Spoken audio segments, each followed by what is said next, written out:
everyone, I'm Nguyen, and welcome to this panel discussion on local priorities research with Vaidehi, Brian, and Yiyan. You can submit questions through the swap card live discussion feature over here, and then after 45 minutes, we'll bring this session to an end. So now I would like to introduce our three panelists. So Yiyan Chua helps newcomers learn about the core ideas of effective altruism by running EAGxVirtual programs. He also runs EA Malaysia voluntarily. Previously, he was a teacher in a high-need school, a project manager, and a community builder for EA Singapore. Brian Tan is a group support contractor at CEA, where he supports EA groups around the world via processing group support funding and tech requests, responding to organizers' questions, and managing the EA group's newsletter and resource center. He's also a co-founder and advisor of EA Philippines. Vaidehi is the product manager at Momentum, currently based in the Bay Area. She advises EA community builders in India, Singapore, and works on meta operations projects in the EA community. So welcome our panelists. Thank you. Thank you. Hi, everyone. Hi, everyone. Nice to be here. EA Philippines. Vaidehi is the... Yeah, so firstly, can you share a little bit about your experience and maybe some history about how you got into local priority research and a few key takeaways of how you navigate yourself in local priority research? Yeah, I can start. Yeah, I think I got more involved, or I started thinking about local priorities research back in 2019 or 2020. That was when I was working for EA Singapore, doing community building work there. I think I was just, I think I was trying to figure out this kind of career insight gap. You know, a lot of EAs do want to use their careers for doing the most good, but some of these career pathways are not readily available in Singapore or in the region, and that got me into thinking more about local priorities research at that time.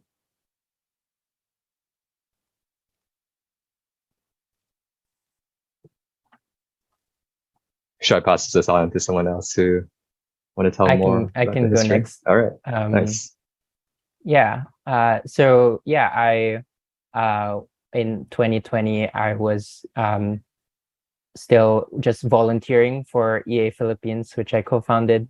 But yeah, I was more motivated to do more EA aligned work, and so I used my time in EA Philippines to try to figure out, okay, what are the best causes and career paths that people can contribute to if they're from the Philippines or Filipino, and trying to see which causes are Filipinos would have a comparative advantage to work on, but are also important and neglected. So I started doing some research on that, and that slowly grew into various other projects. So we also looked into some local charities that could be good to donate to or work on, especially in the health and development space. We also realized that animal welfare is an important cause area to work on in the Philippines, and we tried doing some work there, and now we've been able to incubate an animal welfare or effective animal advocacy organization called Animal Empathy Philippines. We've also done some research into mental health, and thankfully one of our community members is now actually starting a charity in mental health together with a charity entrepreneurship incubatee. And yeah, so I just tried to work with some volunteers or interns at EA Philippines to do some research on these causes and try to advocate for people to work on them in one way or another. Yeah.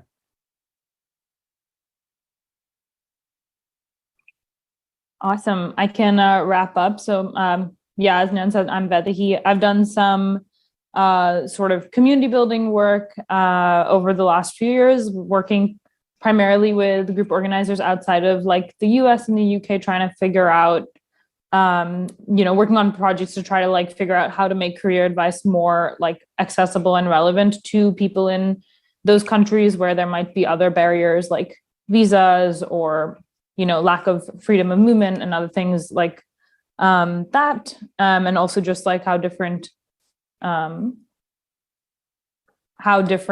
of different people have different access to different opportunities.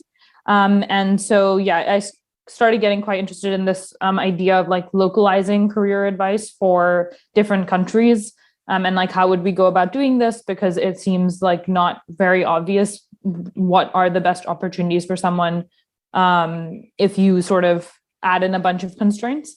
So I haven't done any of this research myself. I was mostly working with other group organizers trying to coordinate some of that research. So working with Brian and Young and some organizers in Denmark to create like sort of a framework of how we'd go about like conducting that research, for example, like talking to experts and things like that. So that's kind of my background, is more facilitating this kind of research or thinking more on the high level of how would we even go about like doing that research in a way that we can rely on rely on the outcomes of it or something like this. So that's like kind of my background and interest in the topic. Awesome. Can you all share with everyone how you started and what it's like to when you started and there was nothing to be found about local priority research? How did you navigate yourself there? And what are the resources currently that you have built that other can use to continue doing local priority research in their own area? Maybe Brian can start with this question. Sure. I first started this type of research in around April 2020, and I tried looking at which causes first would be more impactful to work on for Filipinos. And so I looked at 80,000 hours, this list of cause areas or problem profiles, and copied them over to a spreadsheet, and then just tried thinking about which of these, from an importance, tractability, neglected framework, maybe I segmented some of these causes to be like the Philippine specific cause, like factory farming in the Philippines, or fish welfare in the Philippines, or health and development in the Philippines, and tried to rank these. But it was a very like crude way, and other things where I generated ideas on maybe rather than the cause area level is where to focus on. Maybe it was the intervention level. So I looked at some GiveWell intervention reports, which I could check if maybe some of these interventions would be useful in the Philippines, or some charity entrepreneurship interventions, which could be useful in the Philippines. And that was just a way for us to narrow down these causes and generate some ideas. And after that, we wanted to do some more specific research on building problem profiles for some of these causes. So we got 2 volunteers to work on an animal welfare problem profile, 2 people to work on a health and development, animal welfare in the Philippines problem profile, a health and development in the Philippines problem profile, and a mental health in the Philippines problem profile. And I did have to learn a lot about research along the way. Thankfully, charity entrepreneurship has good content in this field of doing cause area research or intervention research. And I was lucky to be able to go through their incubation program last year and read their handbook. And so these have some good resources on how to do that. And yeah, Vaidehi has also compiled or gave some other advice on this. So maybe I'll pass it on to her. Yeah. Yeah, sure. I think the main thing that was the main challenge with local priorities research is that there isn't a ranking of all the best organizations in Denmark that work on biosecurity, right? Or various other causes. Like you can't just sort of look at like rankings, you know, on the internet of like different organizations, and a lot of organizations don't really have money, you know, much public writing or research about them that's really relevant or useful. And like even like, you know, the big private companies like Google or Amazon, like there's a lot of information about them, but not the kind that EAs really care about in terms of like, you know, can you leverage your position at Google to advocate for, you know, AI safety or something.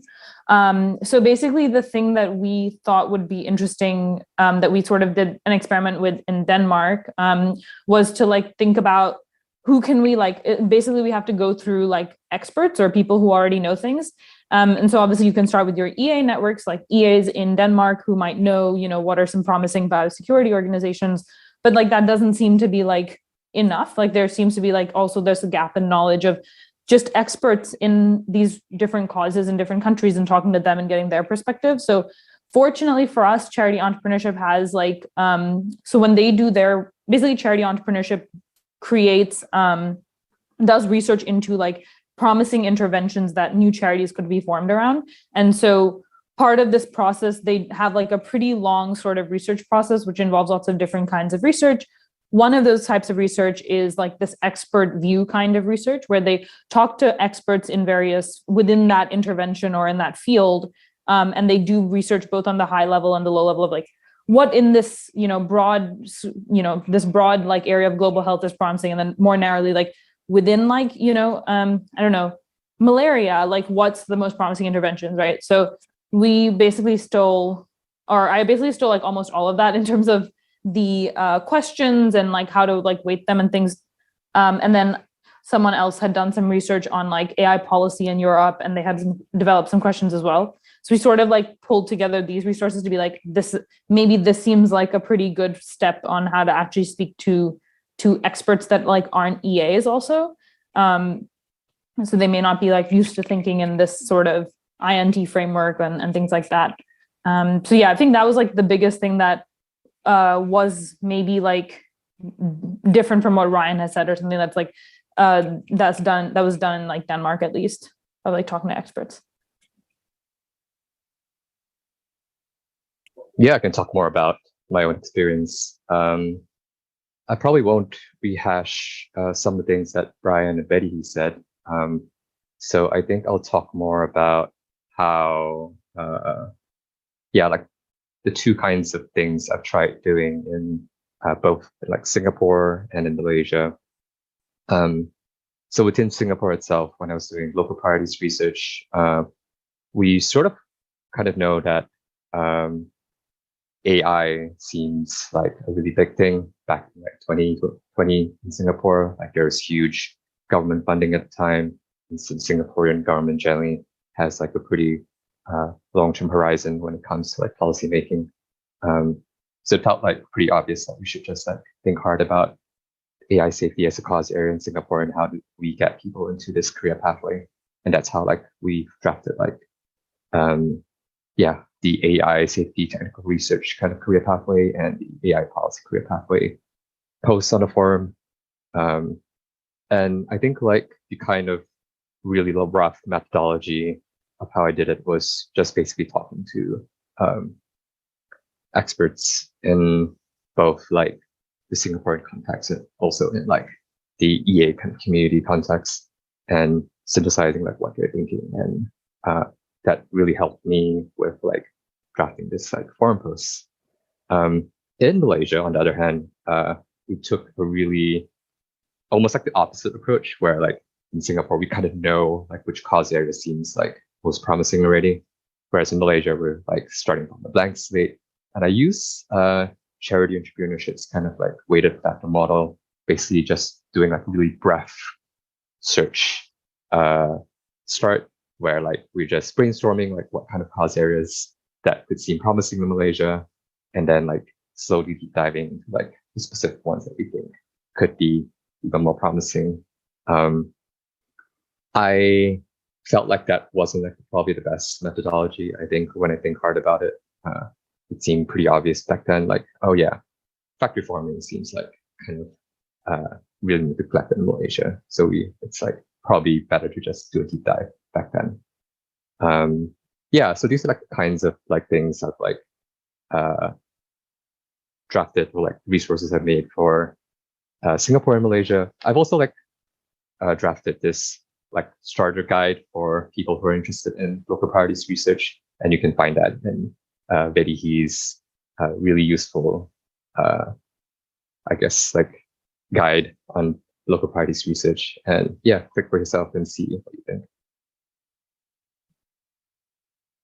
Thank you. So we got a few questions in the chat. Who should be working on LPR? If local groups, how many people would be enough to make a useful LPR? And at what stage the group should be? Yeah, I can like talk about this more. So I feel like folks who are interested in doing LPR should like really consider how good a fit they can be. I think like one big kind of challenge is actually having enough like EA knowledge. So I definitely do recommend those who are like have done at least the basic introductory EA program, but I think I've like updated towards people who have actually done the in-depth program. Actually, it seems like the LPR kind of research require just a lot of like different kinds of considerations and a lot of practice in applying EA principles. It can be like really challenging. Besides like EA knowledge, I think like having enough capacity, making sure you have like a strong enough team, making sure that your country has considerably lower risk in doing this kind of like civil society research, and probably also think hard about like the kind of opportunity costs. For example, you might actually have a better comparative advantage doing community building work or something else than doing LPR, which might be more impactful. Yeah. Am I missing anything? Maybe Brian or Vaidehi could like chip in more about their thoughts here.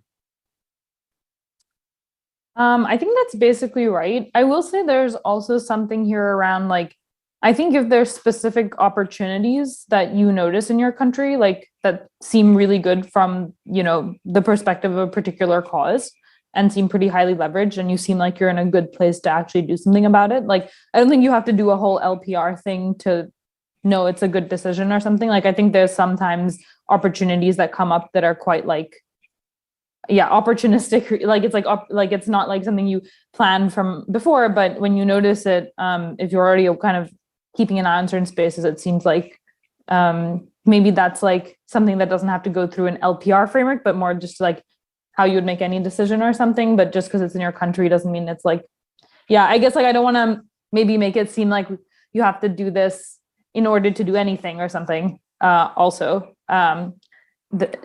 but if the thing is the question where LPR I think comes in handy, or like who it really benefits to do is like local groups or national groups that are trying to think about like, how do we focus, there's like 1,000 things you could do, and how do you like kind of focus on things that are likely to be promising or like more highly leveraged for your region or for people, in your country having particular skill sets or whatever it might be.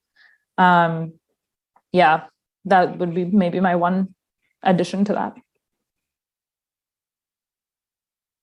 And I agree with Yang and Vaidehi's advice. I think like if you're interested in a specific idea or cause and you're not necessarily a group organizer, then you can do research on that one cause, or especially if you have a background in it, and then present that research to EA or EA aligned people in your area.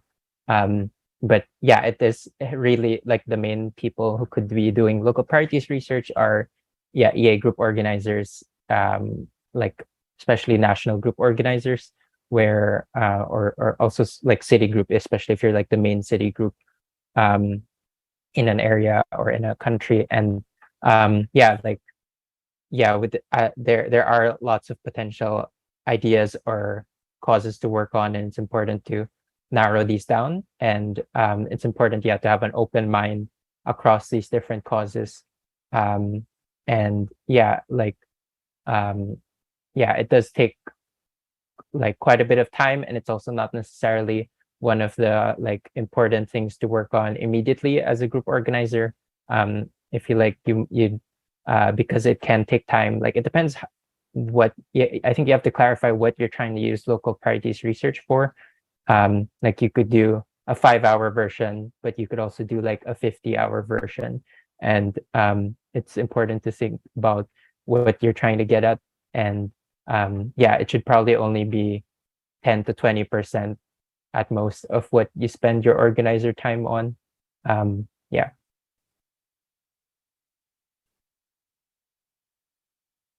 Thank you. There's another question. What are the trade-offs between working on causes identified with LPR versus working on global priorities? And perhaps maybe remote work if we are talking about LMICs. I could take this question.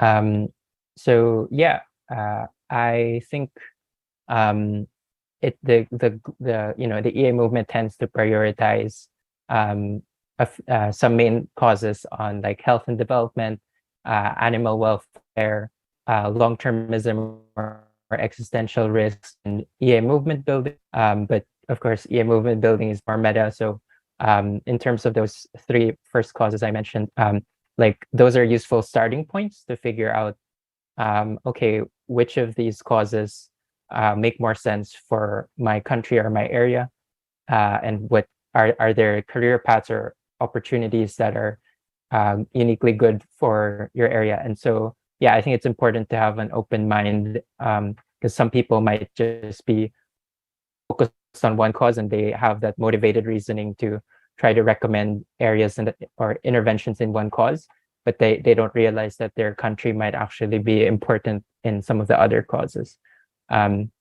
So I think like animal welfare is more straightforward to like research on, because you're just trying to figure out if your country has a high amount of animals farmed, and what species those are being farmed, and if certain species rank higher, then those species are probably worth working on more. And for local cause, for like health and development, that's where it gets a bit harder, because you'll have to do like more GiveWell style research or charity entrepreneurship style research. And for existential risks or long-termism, maybe talking to experts on what are unique levers people could do on a long-termist angle would be helpful in your region. Yeah. Yeah, I think just one thing to add there is there's kind of 2 levels of this research, right? There's like sort of like if you're setting the priorities for what your community is going to focus, when you're like community building organization or like group is going to focus on in terms of outreach efforts.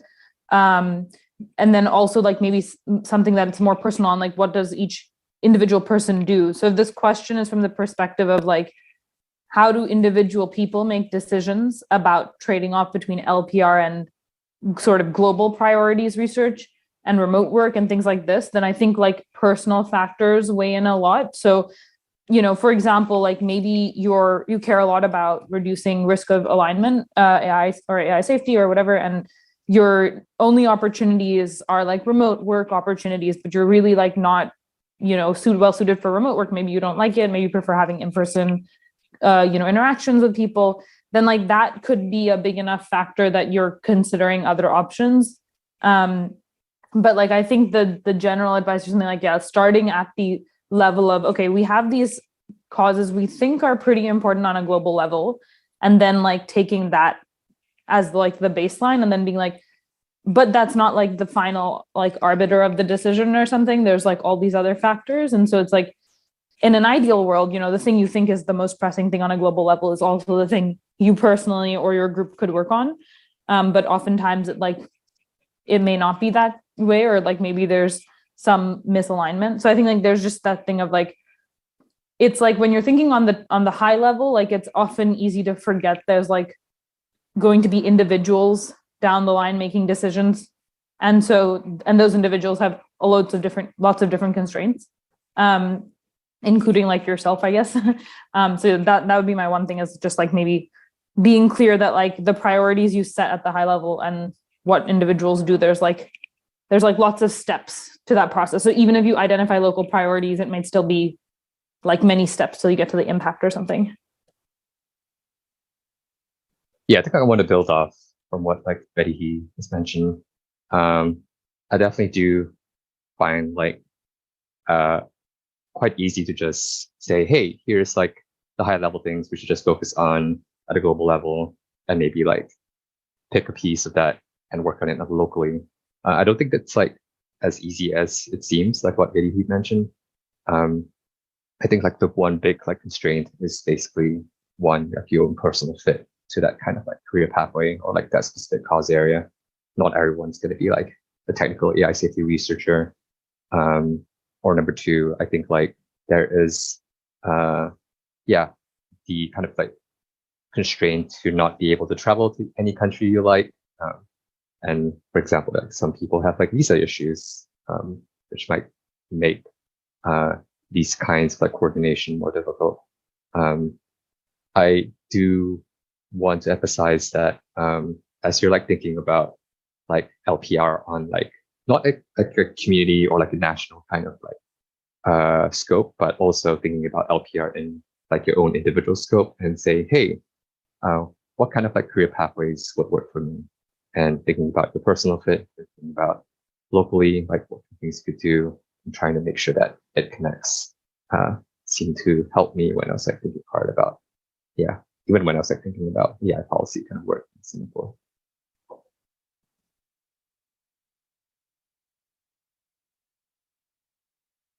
Yeah, thank you so much. There's another question from Kara.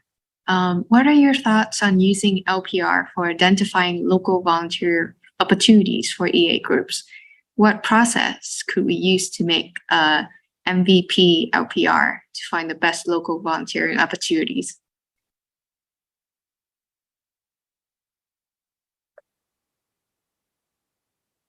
I think my prior belief to this seems like it's probably going to be difficult to do like voluntary or impactful voluntary kind of roles around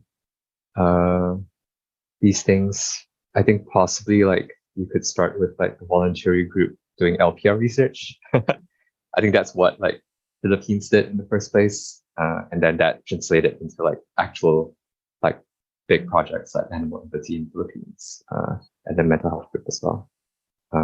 But seems quite difficult, and I'm not sure. Maybe Brian, you can like talk more about this.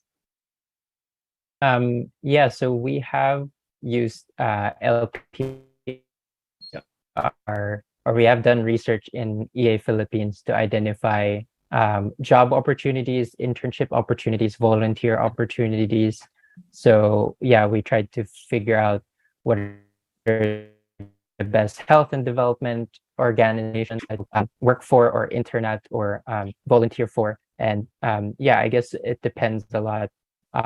Like for example, there are a few animal welfare or factory, a few organizations working against factory farming in the Philippines, but they don't have as many.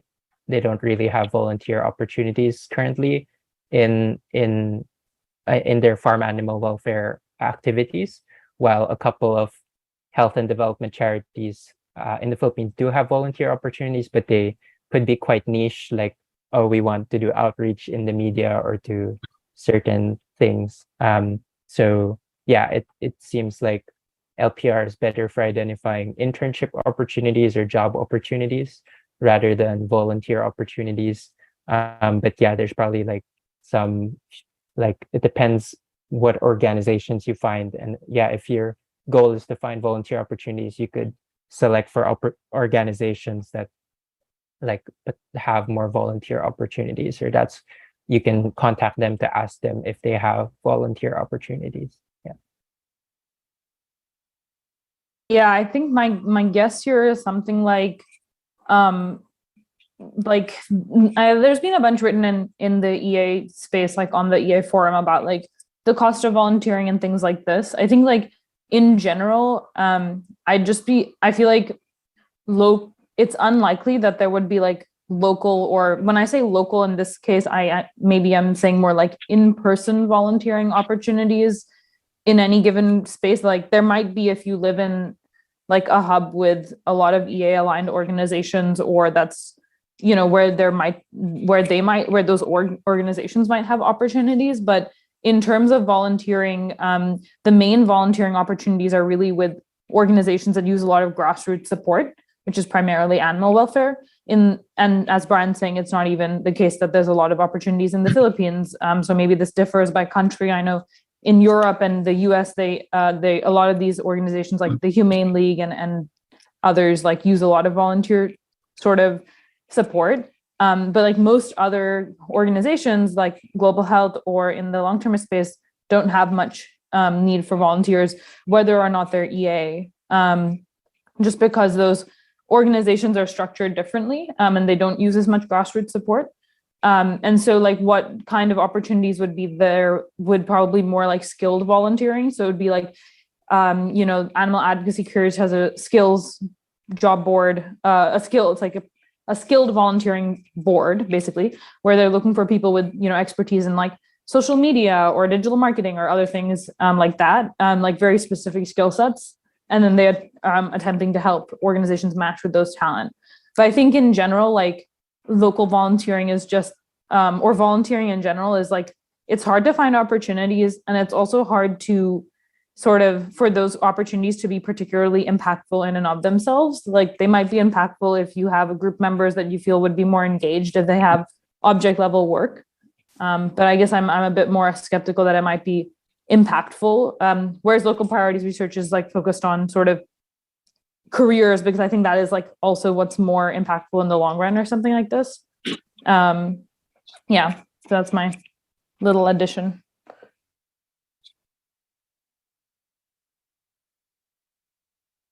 Cool. Thank you so much. We also have another question in the chat from Samuel. And they ask, what tends to cause local priorities to differ from global ones? For example, maybe natural resources or political context or labor market. What do you think about it?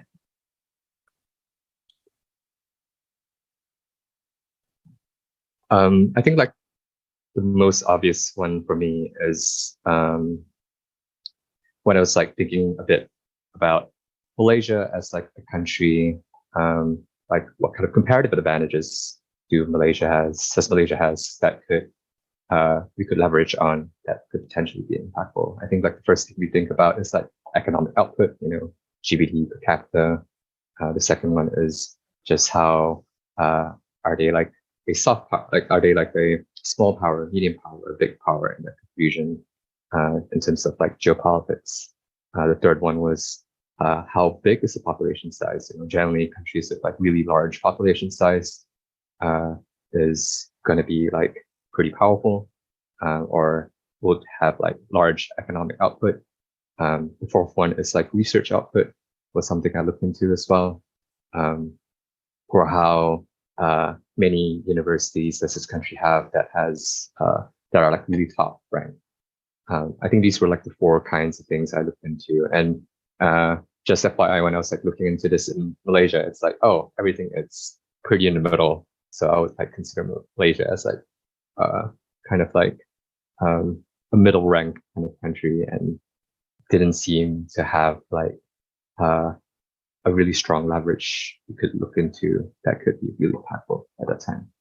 I'll pass it on to Vaidehi or Brian, who might be able to talk more about this. I could go. So I think it's in EA Philippines, it's usually been like we've identified a specific way to like contribute to a global cause area like animal welfare, health and development through a local version or solving a local version of that problem. In animal welfare, like there's lots of fish being farmed in the Philippines. So charity entrepreneurship is now trying to incubate a milk fish welfare charity specifically in the Philippines. And then for like health and development, it can be a lot more niche, and sometimes it's like hard to find these ideas. Of course, like you could try just thinking about, okay, what are like the GiveWell recommended charities or interventions, and are there local versions of this? So like there's a vitamin A supplementation charity in the Philippines. So we have recommended people to donate there or to try volunteering there or working there. But yeah, sometimes it's like you really just have to do deeper research. Like it's cool that one of the I think the winner of Open Philanthropy's Cause Exploration Prize looked into pesticides and neurotoxicants that can affect like IQ or development of people, and one of their top countries to where organophosphate pesticides should be banned, I believe, or agricultural insecticides is the Philippines. So yeah, it's also possible that other people abroad have already written something that identifies your country as an important area to work on, or there's an intervention to work on. So like searching on the EA forum for your country's name, or GiveWell's website, or charity entrepreneurship, these are good places to start to find ideas that might work on a local level.